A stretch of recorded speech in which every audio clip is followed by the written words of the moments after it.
Good evening from Bucks County, Pennsylvania. My name is Randall Cohen. I'm a dentist here in Bucks County, and welcome to Viva Learning Seminars. This evening's presentation is entitled Single Cone Endodontic Obturation using Gutta Percha with BioRoot. It's a bioceramic sealer. We're going to have a look at this very interesting and new development within the field of endodontics. In our last webinar, we introduced the concept of biomimetic dentistry, the paradigm shift in thinking about how we restore teeth. Paradigm shifts do not often occur anywhere. However, when they do, they can be game changers, which is what this new technique in restorative dentistry and this new technique in endodontics has become for my practice. Biomimetic dentistry, as you may remember from the previous lecture, involves using contemporary dental materials to mimic the biological and medical properties of the intact tooth. This involves making certain that we do everything possible to strengthen the tooth by preserving tooth structure, and to disinfect the dentin so that a secure bond is developed and maintained. Well, we want to apply these same principles to endodontics as well. Remember, we are looking to create biomechanically compatible restorations, and we want to do the same if irreversible pulp disease has occurred. And in this slide, we note that the aim of our biomimetic strategy is not to create the strongest restoration, but one that is compatible. And that is something that we need to keep in mind always. A main principle in biomimetic dentistry is avoiding endodontics if at all possible. And biomimetic restorations pretty much do that. Clinicians need to understand caries removal endpoints so that pulps are not accidentally exposed. And preparation guidelines are such that the pathways to the pulp are sealed off and protected. However, sometimes we have disease. We have patients who are up at night with their toothaches. We have facial swelling. We have sharp, persistent pain to cold or hot stimuli. We have patients who experience pain when chewing, and sometimes we need endodontics. But how do we do endodontics with biomimetic principles in mind? How can we treat these teeth in a biologically and mechanically friendly way? Perhaps it's time for another paradigm shift. It's time for a game changer in doing endodontics to make the outcome more reliable and to make the process simpler and more predictable.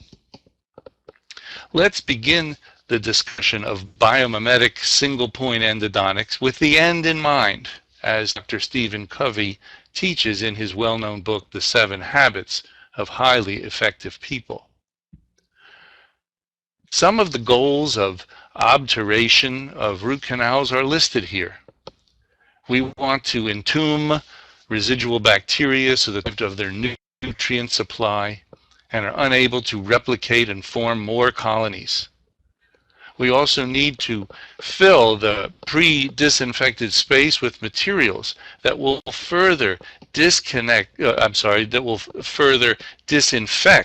the canal space, as well as create an environment for bacteria that is inhospitable to them, and will seal off the canal from the oral cavity and from the periapical region so that new bacteria do not set up housekeeping in our canal. To accomplish this, we obturate canals with Gutta Percha. It's a very special kind of core material that has these properties, such as it is non-resorbable. It is minimally reactive with tissue. It causes minimal allergenicity. It is well tolerated by the body, especially the apical tissues. It dissolves in solvents and is dimensionally stable. The other component to the endodontic seal is the sealer paste, the sealer cement. And here are the requirements as enumerated in Cohen and Hargreaves' book entitled Pathways of the Pulp. Let's look at this list. The sealer should be easily introduced into the canal. It should seal laterally as well as apically. It should not shrink after it's inserted. It should be impervious to moisture, bacteriostatic, radio-opaque, non-staining, should be non-irritating of the periapical tissues. It should be easily sterilized immediately before insertion. And it should be easily removed from the endodontic system if necessary. Now just note that up until relatively recently, all of these requirements were not met by a single paste. The main paste that was used for many years, Grossman cement, was deficient in many of these, but these are, of course, the ideal. This is what we are shooting for. And in fact, endodontics today can accomplish much more than we were able to do 35 years ago when I was at Temple Dental School.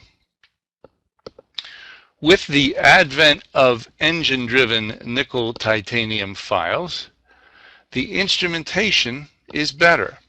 It gives us more control over the canal disinfecting and shaping.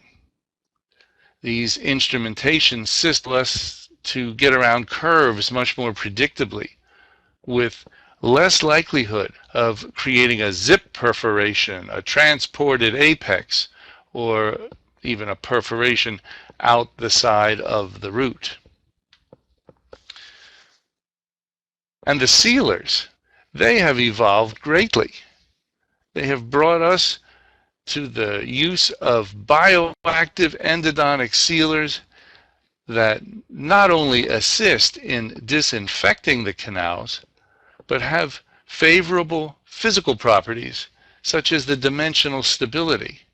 And of course, it's important that they be well tolerated by the host cells. Let's review the main obturation techniques that exist in our profession. This first one is what I learned back in school and have used for most of my career. I understand that many dental schools no longer teach this technique, but many general practitioners and endodontists still use it. It involves the use of instrumenting the case to length and then doing a step-back technique such that when you fit the master Gutta Percha cone to length, you get some tug back, and then that master cone is cemented into place and accessory points are condensed into that canal space that has been prepared to a taper from the successively larger files. The idea is to fill the space by compressing the Gutta Percha with a lateral spreader or a finger plugger and packing in multiple thinner points into the space created by the spreader.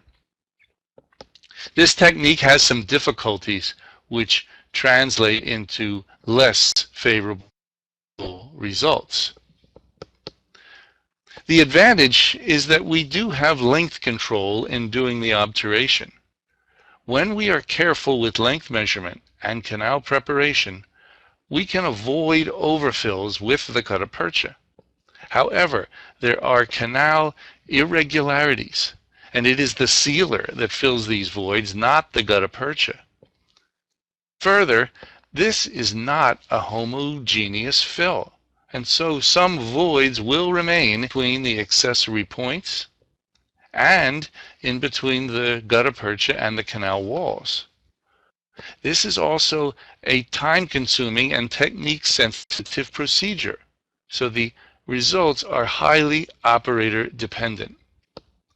And exerting pressure with that spreader into the root can cause a root fracture, and that is not a good thing.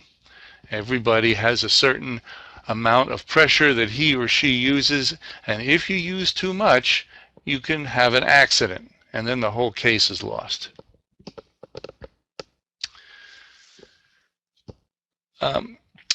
Another method that we have is done with the warmed, softened gutta. It's called vertical compaction. Now, this method, devised by Dr. Herbert Schilder many decades ago, has also evolved and probably gets a better seal than does the cold lateral condensation, although I cannot say that for certain.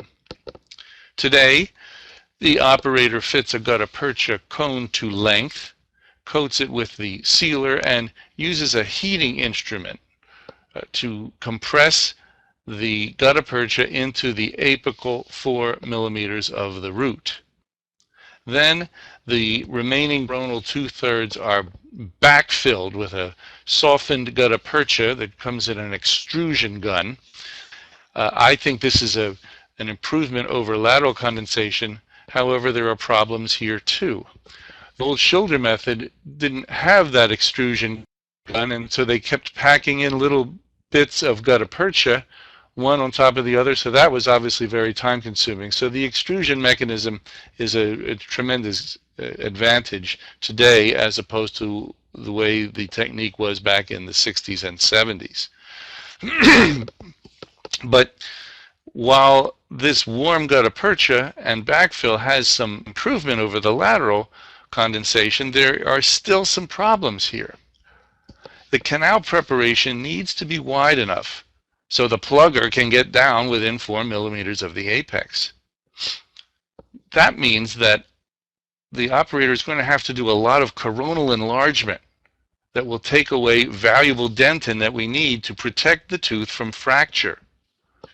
Now, this method also is time consuming and difficult, and with the apical pressure that is exerted deep down the canal, there is still a risk for root fracture. So this too is a technique sensitive procedure that is highly operator dependent.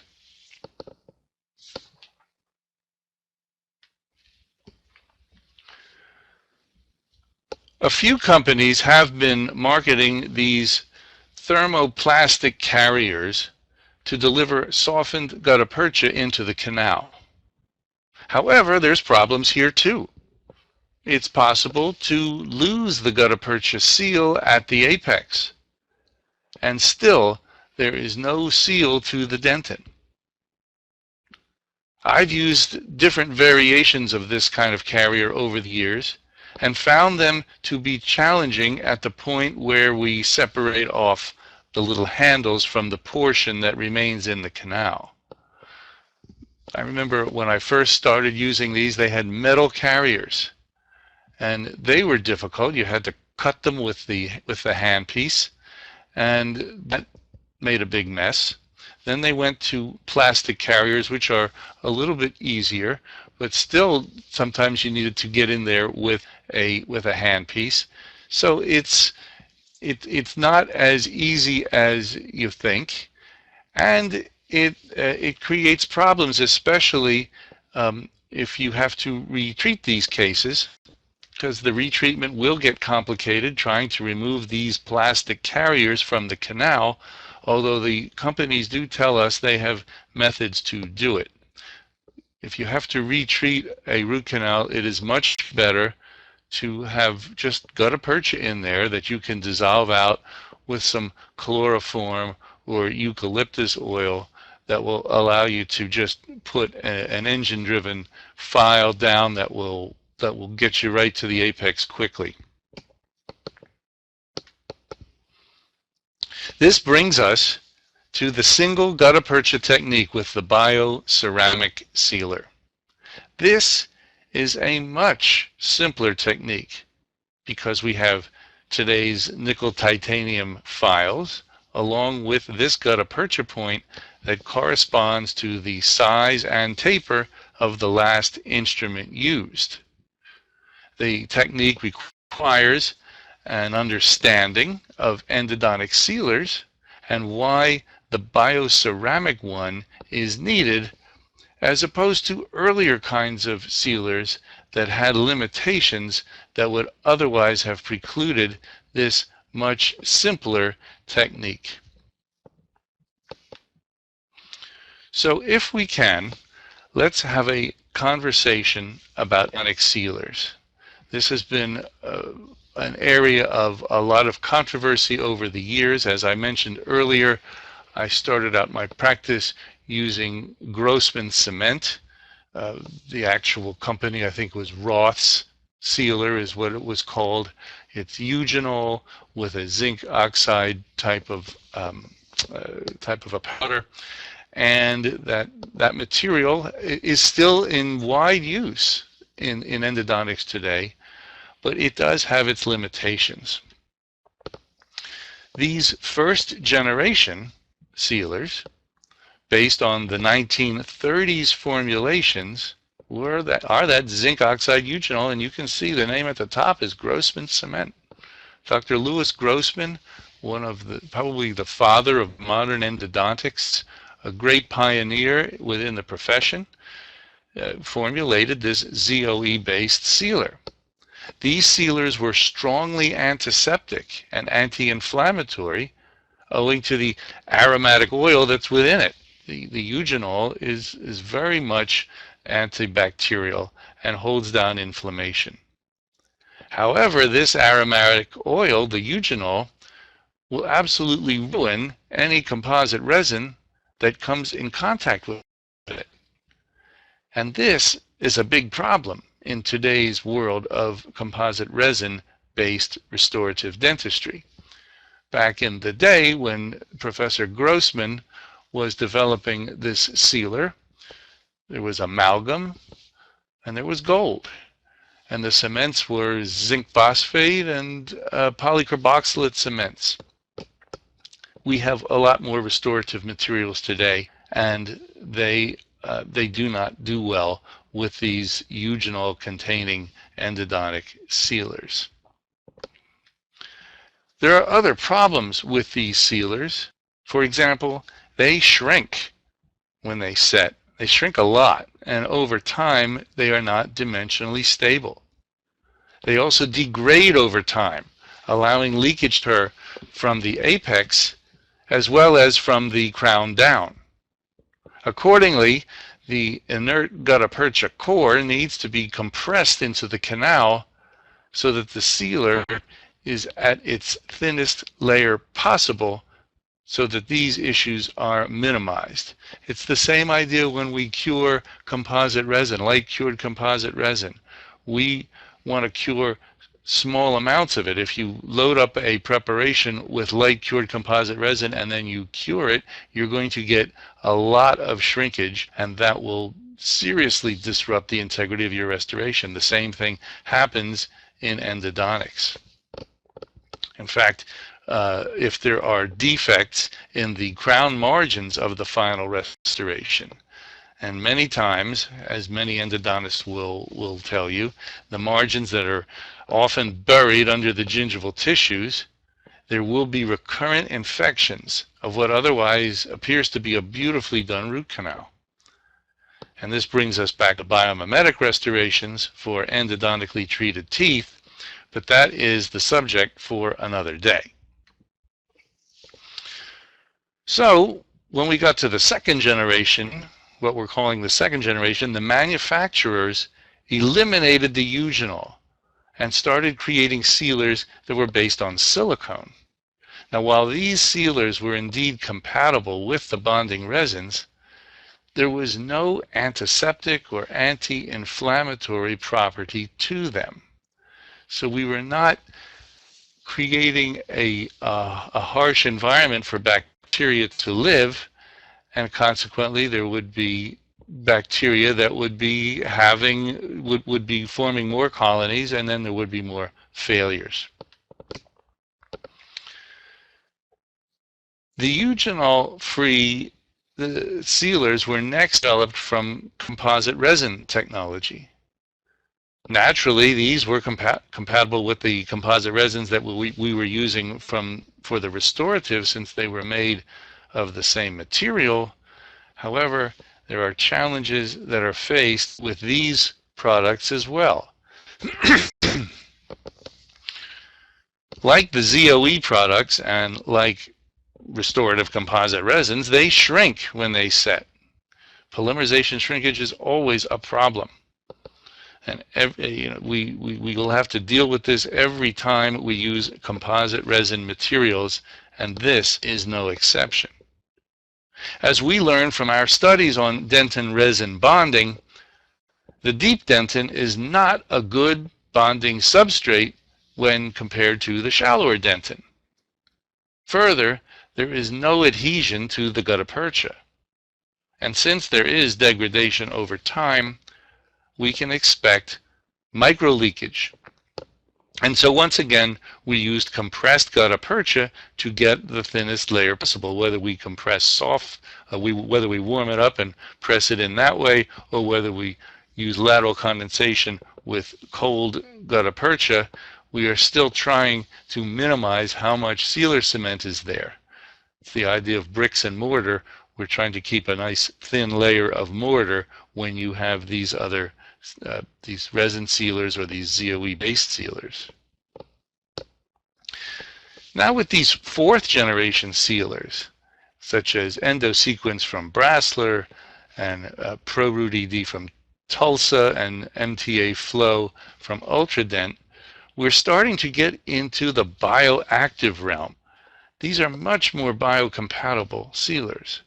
They're antimicrobial and are indeed okay to use adhesive. It's good to use adhesive bonding agents in contact with this sealer.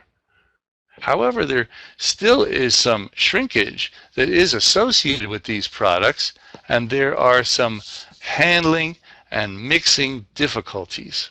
And that is a serious problem that we have with some of these new materials that have come out, because if you can't handle them well, if they don't mix together easily, if you cannot get a consistent mixture, you're not going to get the results that the manufacturers are looking for, and you're just simply not going to use them, because we don't need problems while we're trying to get cases done at the chair. We don't need to be dealing with we don't need to be making ourselves into chemists while we're trying to treat patients. MTA Flow, for example, contains a resin, and that has variable preparation instructions, and that makes its use more complicated. So this brings us to BioRoot, root canal sealer. And this represents the next advancement in endodontic sealers. There's the antimicrobial bioactivity that comes from the very high pH. And the high pH makes bacteria completely unable to multiply around it. There's the exceptional tissue tolerance that is seen in periodontal ligament cells, and there is no shrinkage.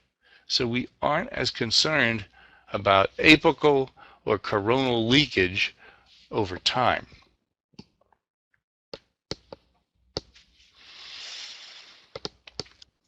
Bioceramic technology is in many ways biomimetic, because such products have similar properties to the hard tissues that they are replacing. They are inorganic and non-metallic. They're chemically stable and non-corrosive.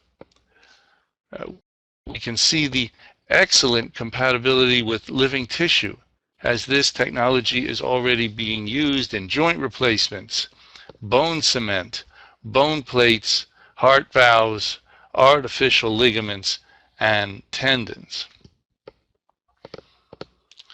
So this BioRoot endodontic is applying this bioceramic technology to endodontics. And let's take a look at some of its features. It is a tricalcium silicate, and it is micro leakage free. And that micro leakage free is vital, and you can see the source from the University of Alabama, written in green at the bottom of the slide. It has excellent wettability and viscosity. You want to be able to mix the powder and the liquid together easily so that you get a nice smooth mixture so that you can coat your points with it. It has an adhesive property to the dentin. Its high pH gives it the antibacterial properties, and that's what we're calling bioactivity. Now, if we remember from the other slide, a sealer cement needs to do well in the presence of moisture. This material actually chases water. It wants water. It looks for water. So any water that is inside that canal that you are unable to dry with your paper point is going to get taken up in the mixture. So we're not fighting water anymore. It's a vital part of this product. This part is great, number 6. It does not shrink when it sets. And because it doesn't shrink, we're not so worried about trying to keep it in its thinnest layer possible. In fact, you probably could fill the canal with just BioRoot endodontic sealer, which I do not do and I do not recommend. That's because, number one, if another doctor were to look on the x-ray, he would not know if that canal has been thoroughly debrided and cleaned. Not only that, but this material sets rock hard, and I would not want to try and go through that in order if I had to retreat. So we want our Gutta Percha, very important. We want to coat our Gutta Percha with BioRoot sealer. We do not want to use this as only a paste fill. That would be a tremendous mistake. Anybody seeing that on an x-ray, even if it had a healthy looking periapex, would not know what is going on and would probably recommend retreatment, even though the doctor did a good job in doing canal debridement. The only way you know if you did canal debridement is if you can see a nice, well tapered and well prepared canal with a Gutta Percha point going to length.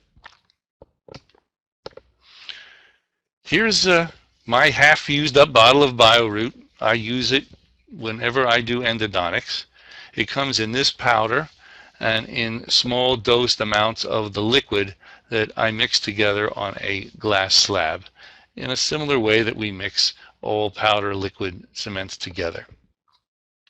I think it's important that we understand that this material is incredibly well tolerated by the body. Now here is an article in which the bioactivity of this calcium silicate based endodontic cement, of BioRoot cement, was interacting with human periodontal ligament cells in vitro, and it was published in the Journal of Endodontics in 2015. You can read this article for yourselves and pick it up. I'm sure that if you got hold of Septodont, your Septodont rep, they can get you this article if you're interested in reading it. But the results will show the viability of periodontal ligament cells after direct contact with BioRoot sealer and their capacity to secrete significant levels of osteogenic and angiogenic factors. That means that the cells that are responsible for bone formation and for blood formation, blood vessel formation, are doing fine even after they have been in contact with this particular material. The data show that the tricalcium silicate-based endodontic cement has, in fact, bioactive properties, and it may have the potential to induce blood vessel formation and bone formation. So you have published in a very well-respected endodontic journal, you have a very well-documented case of a well-documented publication here of experiments where they have shown that these cells do very well. Human periodontal ligament cells do very well when in contact with this material. And that's really what we want. And if we are growing blood vessels and we're growing bone, that's what we need for periapical tissue regeneration. The other question that most doctors would have is, well, let's talk about this leak business. How is that? Now, if we look at this slide, we can see there's pulp canal sealer from Kerr's cement on the top, and we have a dye penetration study. The black area on the root is the dye penetration at 30 days with warm Gutta Percha and Kerr's cement, pulp canal sealer cement. And you can see on that top picture that there is leakage, that even when you compress warm Gutta Percha into the canal, you're still getting leakage. The bottom slide is a single Gutta Percha point cemented with BioRoot cement, no leakage. And that's because there is no shrinkage. If it doesn't shrink and it doesn't degrade, it's not going to leak.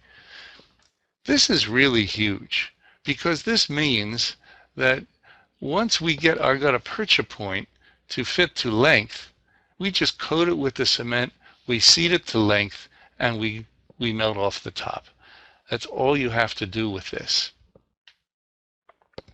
So let's go through our endodontic procedure.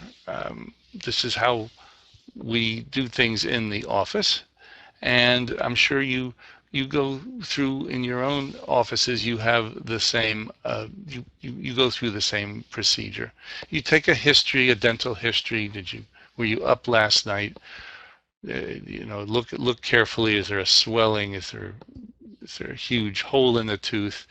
Is there something that is going to tell you that in fact that we have we can identify what the tooth is, what it is, and sometimes we have to ask ourselves, is the problem dental in origin? And especially here in Bucks County, right, as spring approaches, we have a lot of pollen, and when we have a lot of pollen, we have patients who have sinusitis, and they come in swearing that it's their upper molar is hurting them, but in fact it's a sinus problem, and we have to certainly determine whether the problem is dental in origin. And if it is not dental in origin, then obviously we just have to treat it as such or refer the patient to his or her family doctor.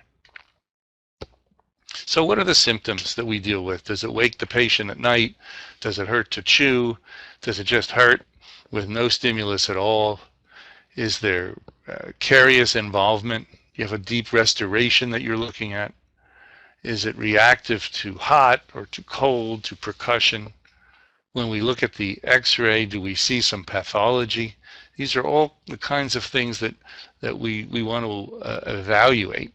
And truly, I'm sure we all do this, and this does not take a whole long time to do. You can pretty much isolate, in most cases, what it is. I want to emphasize that if you cannot isolate the tooth absolutely, then just don't treat it yet. Don't go doing a root canal hoping that it's going to solve the problem if you haven't made an accurate diagnosis. So be very careful with your diagnosis. So what is this diagnosis? Well, is it vital or non-vital? Is it an endodontic problem that has affected the periodontium, or is it a periodontal problem that has seeped its way into the root canal system and has killed off the pulp? Is there a root fracture? Do we have a cellulitis? Let's know exactly what we're dealing with before we start treating. And before we start treating, let's have a plan. What are we going to do with this tooth? Are we going to keep it? Is it going to be an abutment for a bridge? Is it going to be a crown?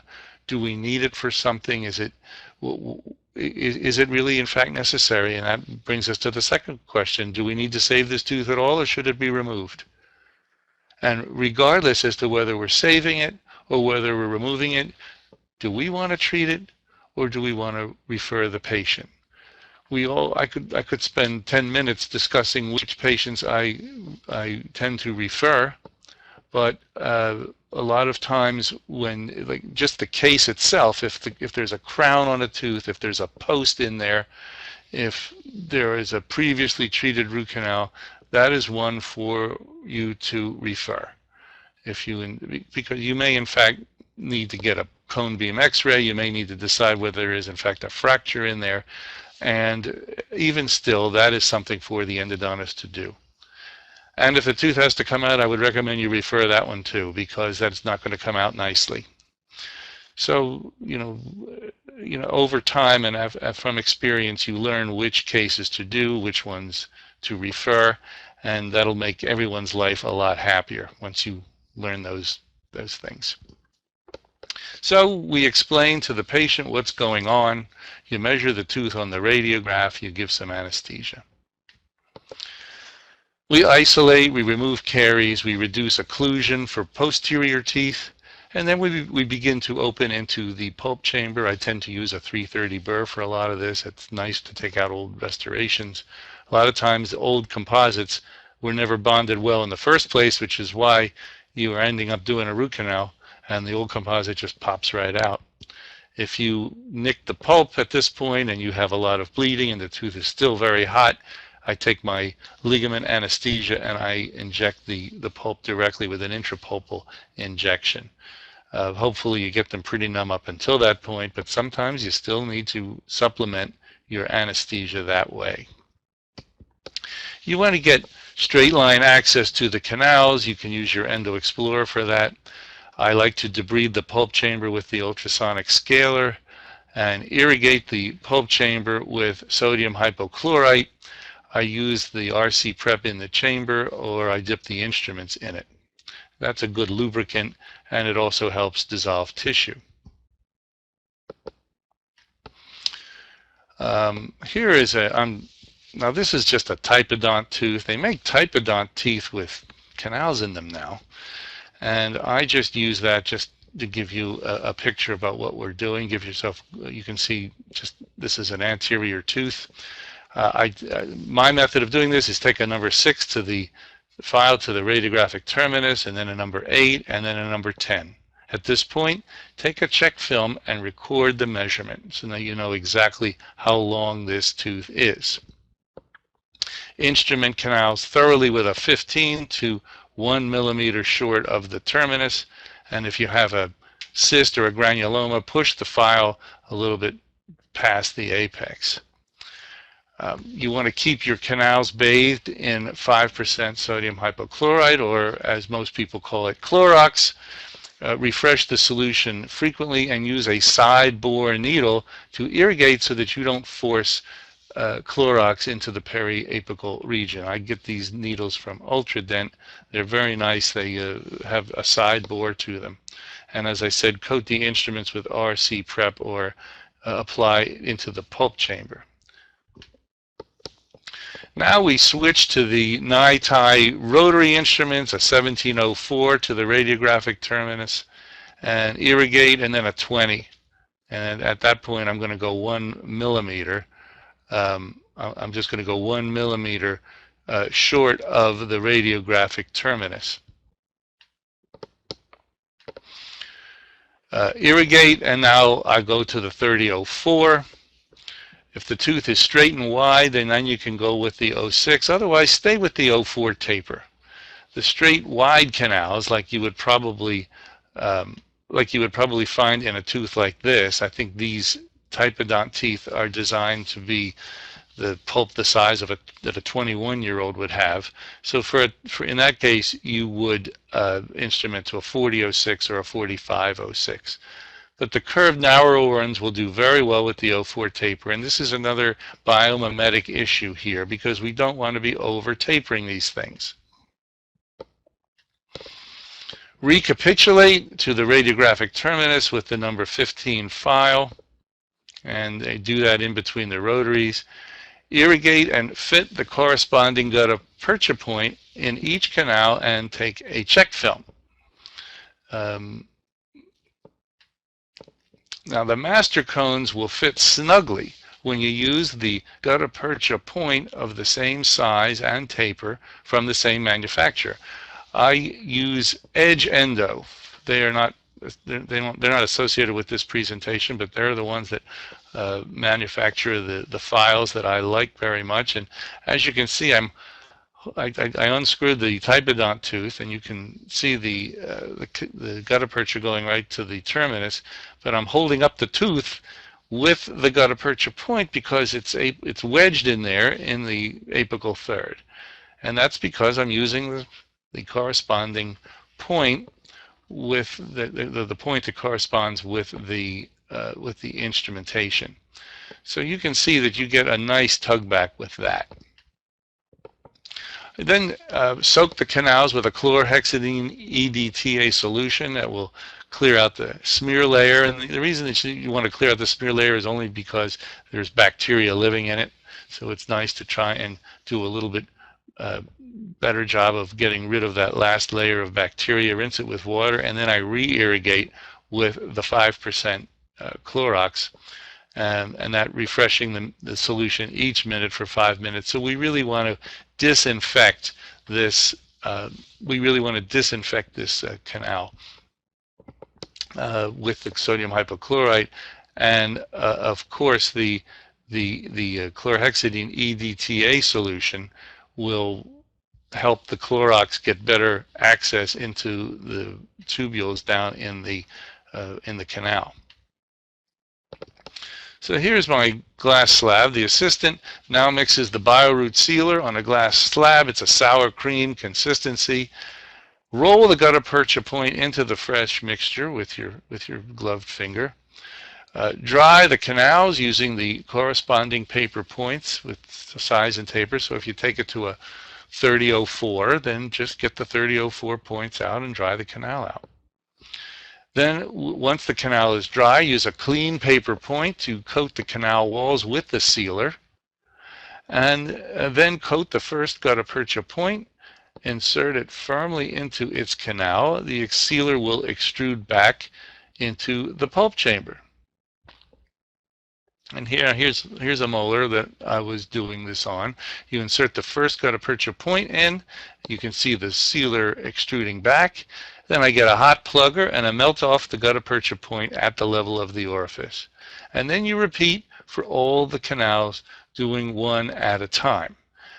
Sometimes you can do more than one at a time. It's just that the opening is often a little bit too small to be able to do that. And for some reason, these gutta percha points don't melt off quite as easily as the old style ones do. So you got to get that instrument hot.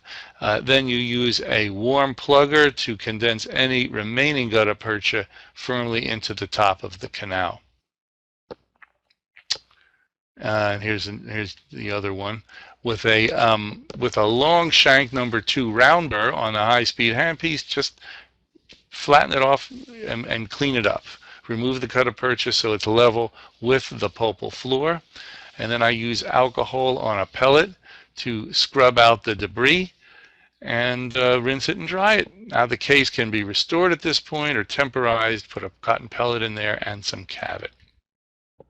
Here's the final X-ray. It's not a particularly good graphic, but you can see that we get right to the end, and you get good radio opacity here. Here's another case that I've done. The patient had a whole series of crowns here, and you can see he's really beating his crowns up, but he had an abscess on that central incisor. I went in, did the instrumentation, and when it was all finished, I sealed it up. You can see the biroot sealer extruding out, and then you just finish it up.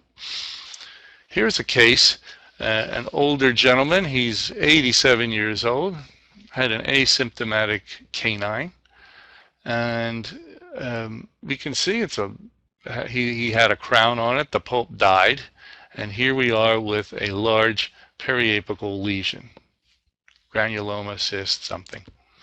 And so this was treated in one visit, instrumented. That's a single gutta percha point, and 1 year later, here we are with good healing, single gutta percha point, good healing with the bioroot cement. And it's certainly owing to the fact that this bioroot cement has sterilized this canal at least as well as you can sterilize a canal without an autoclave. Here we are before and after, and he's certainly quite happy with the outcome there. Here's a case that I did. In fact, I have this case was in one of my publications. He had a deep caries coming from the distal and around to the buccal. These two canals, and these canals, each of these is one single gutta percha point, right to, this is about right where the actual anatomic apex is, a little bit short of the radiographic apex. Did the canal, and here's the case once it was completed. You can see here we have our two canals. All the case is debrided, and we did our biobase here, which is a biomimetic concept of doing a biobase. This is the preparation, well above the tissue margins, and here's the final restoration. I think this is the restoration, and here is the restoration margin, and here is the tooth margin. As you can see, these biomimetic restorations protect the canal from leakage because the margins of these things are nowhere near the tissue margin. So before and after, with the root canal, two single points into upper premolar, very successful case. So we'll have a little discussion here, just in conclusion, because we're just about running out of time here. Lateral condensation and vertical compaction of the gutta percha has been the norm as part of endo treatment in order to minimize the amount of sealer that comes in contact with the apical tissues and with the oral cavity. Historically, this has been necessary largely because sealers shrink over time, ultimately losing the apical seal and increasing the potential for failure. What we've been trying to show here is that the nickel titanium endodontic instruments of different sizes and tapers, in conjunction with corresponding gutta percha points, have completely changed the practice of endodontics. The practitioner is now able to create the smooth and consistent canal preparation that completely debrides the main canal, followed by a protocol of irrigating solutions that will dissolve soft tissue and remove the infected smear layer. This technique sets the case up for obturating the canal by inserting a snugly fitting single gutta percha point. And when this technique is employed with a bioactive, biocompatible, non-shrinking sealer, such as the one we have been speaking about this evening, the requirements for a successful preparation, a disinfection, shaping, and seal are met. So in summary, and after this we can take some questions, but I want to stress a few things. One is we have to have meticulous canal preparation, and that is indeed the prelude to successful obturation. So when you see on an x-ray a nice root canal fill, that started out with a good root canal preparation, good access, good measurement, and using these nice nickel titanium files and a corresponding Gutta Percha point. So this successful obturation, if you begin with the end in mind, then you run through the endodontic procedure and you wind up with a successful outcome. So this successful obturation is simplified by these wonderful endo instruments that don't break, and they will take curves and they will not perforate, and a lot of these problems that we had years ago have been eliminated with this technology. But the game changer here is this bioactive tricalcium silicate endodontic sealer, because it is enabling, because of its non-shrinking and its disinfecting ability, and the fact that it does not degrade within the canal. It enables a simplified obturation with a single point that fits nicely and works. And lastly, and I want to stress this because you don't necessarily hear this so much from endodontists who give lectures, but it's very important to do a restoration that will protect the tooth from breakage and the canal system from leakage. You can go back to my earlier lecture on biomimetic dentistry. We can speak more about that another time. And if you want to get in touch with me, we can even create lectures to study groups, which is certainly part of the program as well. So I want to thank you. I want to thank Septodont. I want to thank Viva Learning for their kind assistance in putting together this program. And if anyone has any questions, you are welcome to send them. Let's see, what do we have here? And how do I cut Gutta Percha cone? Hot instrument. Hold it in a torch, and you can use a hot instrument. You don't have to get one of those.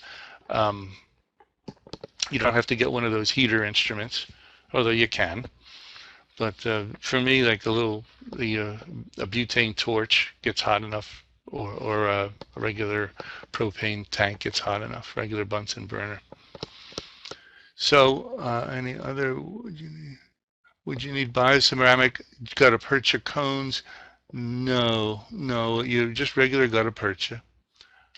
Are there any long-term studies that compare the success rate of BioRoot and the older sealers? Let's see. In theory, it sounds like it is a superior product, but are there studies? Well, it's a relatively new product. It's not out very long, but you saw that study there with the periodontal ligament cells, how well they respond. So we had that study. We have dye penetration studies that show there's no leakage with it. And I can just tell you from my own personal experience that these cases are working. So I like it. I like it. This doctor wants to know the sealer's brand name. It's BioRoot. Septodont, you see the website, Septodont USA, that's the website. You can ask them about BioRoot. There's a huge waste when I mix the sealer for a single canal. Any way to mix less? Well, yeah, sure, because the way the product is dispensed, you have these little blister bubbles of the liquid, so you can just take as much of it as you want and just don't use the rest. Make 1 or 2 drops, see how you do. But you have to get used to how much you need, and sometimes it's probably better to mix a little more than not to have enough. How fast does it set? It stays soft for quite a while. I think it reaches full hardness in about 4 or 5 hours. Am I concerned about the recommendation of mixing chlorhexidine and hydrogen chloride? That's yeah, I am. That's why I rinse with water first. I rinse out I use a water rinse. Sometimes I'll just put the syringe in there and rinse it out with anesthetic solution. But yeah, I don't like to engage all of that with the sodium hypochlorite. You're absolutely right. Let's see, what other questions do we have here? Hi, how to seal the pulp chamber. Well, I have a whole lecture on restoration of endodontically treated teeth. There are many ways to do it. The way I used to do it was I would just pack in some zinc phosphate cement. I would mix a very heavy, thick mixture of it and pack it in with a big uh, amalgam plugger. And then it sets very quickly. If you need a little bit extra, I never use a post. I haven't used a post since 1997. I think they're a terrible thing to have in teeth. They tend to split roots. They make retreatment damn near impossible. Getting them out, you can break the tooth. So just don't put any posts in teeth. I haven't needed one in since 1997, and I don't intend to use one now. But we have a whole system on how to use Ribond instead of using a post. Dr. Alan Wong, thank you for the presentation. Well, you're most welcome, Alan. Very nice to be here. I hope you all enjoyed it. Let's see here.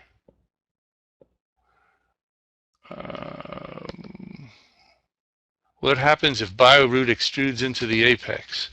The body loves it. The body likes it. We saw that slide with the periodontal ligament cells. They continued to grow blood vessels. They continued to produce all of the cellular products that are necessary for blood vessel growth, for bone growth.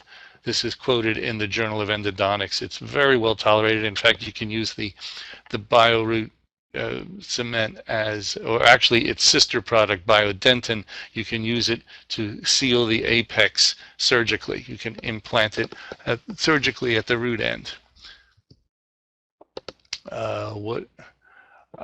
Dr. Emmanuel, the cost of one bottle, I don't know it offhand. I'm sorry. You can. If you go to that website, I'm sure they'll tell you how much it is. Do you recommend using a Gates Glidden to open the occlusal third? No, I do not. And the reason is because we want to maintain as much of that coronal dentin as possible. I'm glad you asked that question, Doctor. I think that the Gates Glidden opening up the top of it is just a recipe for weakening the tooth and causing a fracture. If you look at some of the old cases, and today you don't see too many of them, but if you look at silver point endodontics, they used to fail at the apex because the silver would corrode, but they didn't split. The teeth did not split. Today we get endodontic teeth splitting, and it's because practitioners are just widening out that coronal third too much. So just don't do that. You don't need it. You want to get in there with your number 15 to length, and then start using your 04 tapers and seat the Gutta Percha point in there. You don't need to pack more Gutta Percha in these canals. That's not going to help. How do I restore without a post? Oh, I've written a bunch of articles on that, but just very briefly, I'll take out the top 4 millimeters of Gutta Percha and clean it out, and I will stuff in a 16 millimeter piece of Ribond that I have soaked in resin and light cured. The Ribond is just penetrating up in case and this is if you have absolutely no crown left. And this gives you a matrix onto which you can put your composite. Plus we are bonding. Today we didn't have, we used posts before there was the advent of dentin bonding. This goes back to the 80s. We didn't have dentin bonding, so we needed a post to support the restoration. We don't have that problem anymore. Just haven't used it since 1997. And my good friend Bill Strupp says the only time a post works is if you don't need it. I have about 30 seconds to go. I know there are many more questions. Septodont, you can get in touch with Septodont through their website. They will have people contact you. If you want to reach me, you can get me through Septodont as well. They'll direct any emails back toward me. I want to thank you for your very kind attention. I want to thank you for your questions. It is an honor to speak to you. And I wish you the very, very best. Take a look and see if there are more articles that I have written that are of interest to you. All the best to you.